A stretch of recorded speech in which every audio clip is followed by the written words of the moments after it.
I'm Jim Smith. I'm 74 years old. This morning I wrote a check to the funeral home for my own burial arrangements, and I am going to make absolutely certain it bounces. Let me tell you why a man who spent his life balancing ledgers has decided to default on his final bill. You see, I was a bookkeeper for over 40 years. I believed in honoring your debts, in balanced columns, in a world that made sense on paper. And I failed. I failed in the only accounting that ever really mattered. I spent my life meticulously tracking every penny, but I treated my own joy, my own time with the people I love, as a frivolous expense. I created a terrible, beautiful deficit in my own heart, and now I intend to correct it. Let me tell you what happened. It started on a perfectly ordinary Tuesday afternoon, 3 months ago. I was in my home office here in Cedar Grove, reconciling our household accounts for the third time that month. I heard Eileen come to the doorway. I could feel her standing there. When I finally looked up, she was holding a flyer. Her eyes were bright, that look she gets. "Look at this, Jim," she said. "A weekend at the coast, just a little getaway." My mind didn't even go to the ocean, or to her, or to us. It went straight to the numbers. Fuel cost, lodging premium, dining out as a variable expense. I shook my head. "The numbers don't work for an impulsive trip like that, Eileen. It's not in the budget." I saw it. I saw the light just leave her eyes. She didn't argue. She never did. She just nodded, quiet, and said, "Of course, Jim." Then she walked away. And I felt proud. I felt proud of my prudence. I thought I was being strong, being responsible for us. That was the first brick in a wall I didn't know I was building. The second brick came from my granddaughter, Chloe, one of my 7. 2 weeks after the trip I'd vetoed, she video called me. Her face filled my screen, beaming. She was holding up a piece of paper. "Grandpa, I made this for you on our hike. It's your favorite trail." It was a watercolor painting of a mountain. My screen was split, her joyful, hopeful face on one side, a spreadsheet on the other. I was distracted. I was busy. "That's very creative, sweetie," I said, my eyes flicking back to the numbers. "Grandpa's working right now." I promised I'd look at it later. I meant it in that moment. But then I filed that promise away like an old receipt. I forgot about it completely. Everything changed 6 weeks ago. I got a diagnosis. The what isn't important here. What's important is what came after. The doctor was very kind. He gave me the facts, and then he leaned forward a little and asked me a question. "Jim," he said, "what do you want to do with the time you have?" And my mind, it was blank, a perfect, terrifying blank. No list of dreams, no secret ambitions, no urgent wishes, just a silent, well-ordered filing cabinet of fiscal responsibility and deferred living. I drove home in a daze. That question echoed in the silence of the car. I walked into the house, straight to my office. I didn't know what I was looking for. Then I saw it, my to review tray. And there, under a bank statement, was Chloe's painting, still folded. I opened it carefully. The watercolor was beautiful. Blues and greens for the mountain, a little brown path, a trail we'd never actually hiked together. Then I turned it over. In her careful 7-year-old script, it read, for Grandpa, who loves the mountains. The deficit hit me then. It was a physical feeling, right in the chest. I had missed the hike. I had missed the moment she made it.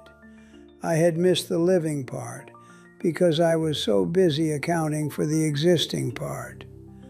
That painting was a ledger of its own, and the balance was catastrophic.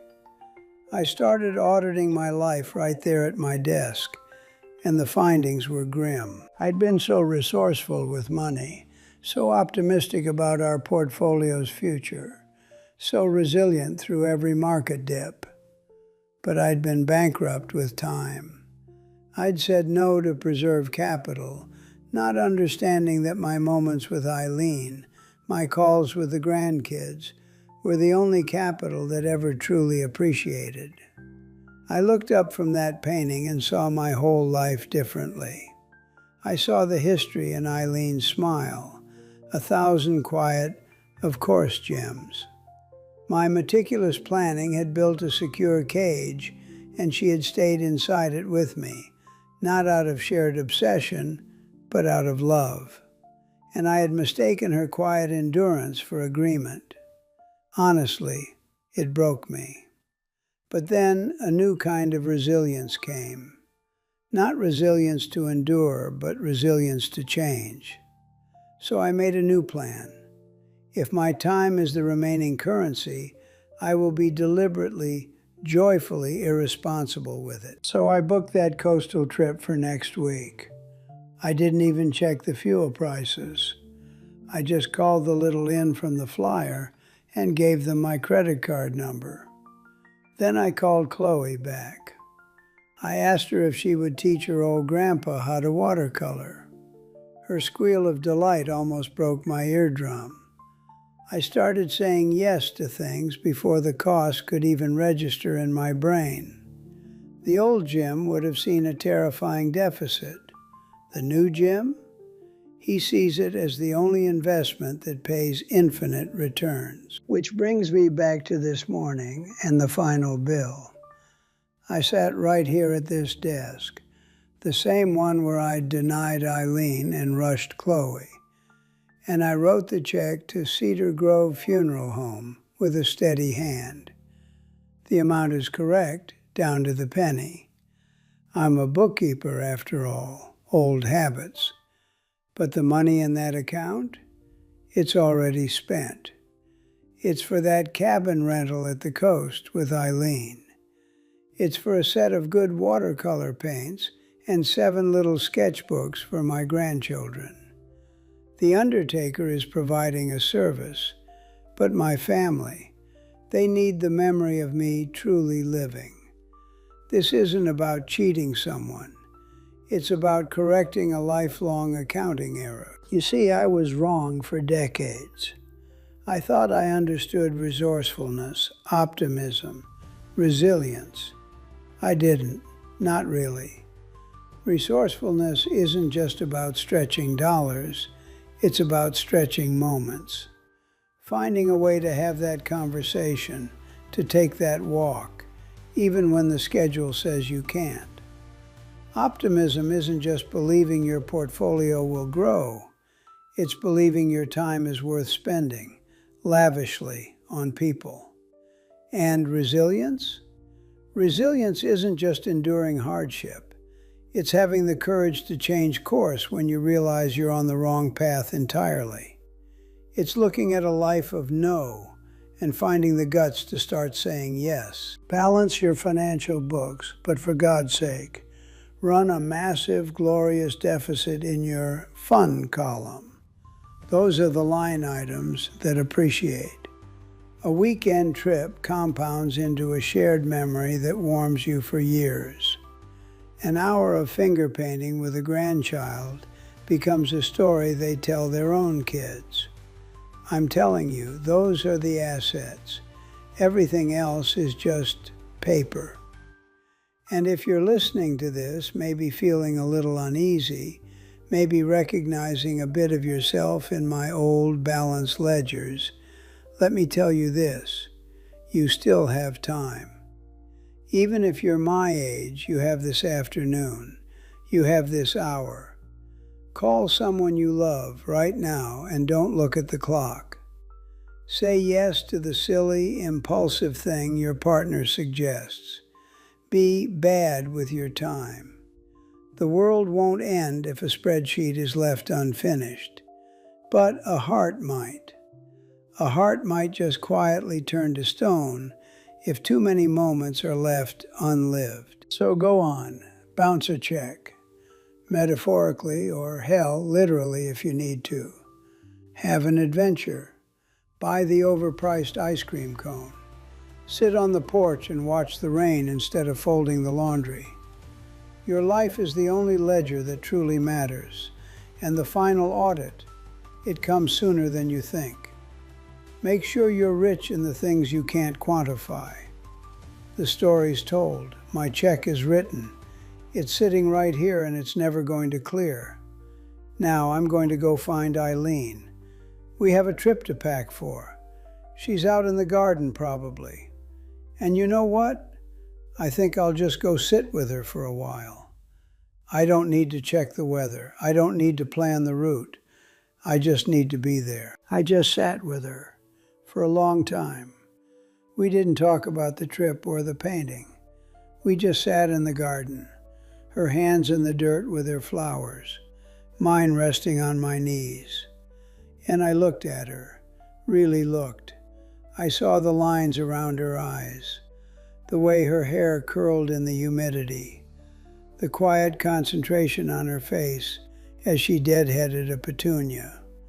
And I thought, I know this woman. I have known her for 50 years, and I have missed her completely. That's the hardest part to tell you. It wasn't the diagnosis. It wasn't even Chloe's painting, though that hurt like hell. It was that afternoon in the garden, seeing Eileen as if for the first time in decades, and realizing I had been married to a stranger, a beloved stranger. I had provided a roof, security, a balanced checkbook. I had been a good provider, and I had left her so utterly alone inside our perfectly maintained home. I must have made a sound because she looked up. "Everything all right, Jim?" And I couldn't speak. My throat closed up. I just shook my head. No, it was not all right. Nothing was all right. She wiped her hands on her gardening apron and came over, sitting on the bench beside me. She didn't touch me. She just waited. She was always so good at waiting. "I'm sorry," I finally said. It came out a croak. "For what, honey?" "For the coast, for all of it. For every time you brought me a piece of life and I told you it wasn't in the budget." She was quiet for a minute. Then she said something that shattered what was left of me.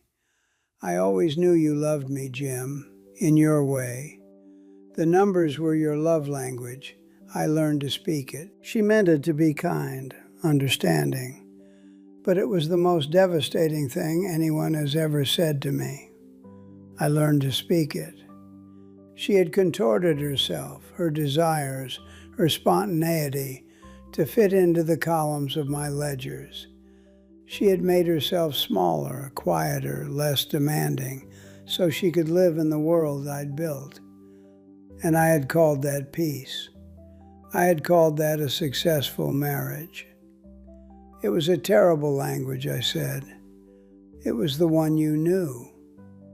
I should have learned yours." She just patted my knee then, a simple, forgiving gesture. And that was worse than anger. Anger I could have understood. This quiet acceptance of my failure was unbearable. I went back inside to my office, not to work, to look. At the shelves of binders, the files, the meticulous records of a life measured in dollars and cents. I pulled out our wedding album. There we were, 1974. Me in a suit that was too tight, her in a lace dress her mother made. We looked so young, so hopeful. I turned the page. There was a photo of us cutting the cake, laughing. I couldn't remember the joke. I couldn't remember what that version of me hoped for. Did I hope to make her happy? Or did I hope to be responsible for her? I think I got the two confused. I thought happiness was a byproduct of security. I was wrong. Security is just the empty house you're left with when happiness moves out. I found more. Pictures of us talking about having kids. Then the years of tests and quiet disappointment. I'd treated that like a financial setback, a project that didn't yield returns. I'd focused on the next logical step, building the estate. I never saw her grief. I just saw a problem to be solved, and when it couldn't be solved, I filed it away. And then the nieces and nephews. Our 7 grandkids by love, if not by blood. I'd treated them as delightful visitors, not as the central investment of my heart. I scheduled time with them. I scheduled it, like a dentist appointment. The evidence was all there, in photos and in the empty space between the events. The trip to Hawaii we didn't take because it was a luxury. The concert she wanted to see, the one where I said the tickets were a rip-off. The Saturday morning hikes I skipped to get ahead on the quarterly taxes for a business I'd already sold. I'd been so busy accounting for a life that I forgot to live one. And I'd made Eileen an accountant too, a partner in the business of our existence instead of my partner in the adventure of it. I sat there in the darkening office, surrounded by the proof of my failure, and I cried. Not elegant tears, ugly, heaving sobs for the man I'd been and the time I'd wasted, for the language of numbers I'd forced on the woman I loved, for the mountains I never climbed with Chloe. That was my breaking point, not in the doctor's office, but in my own, surrounded by the artifacts of my emptiness. I was devastated. I felt so stupid.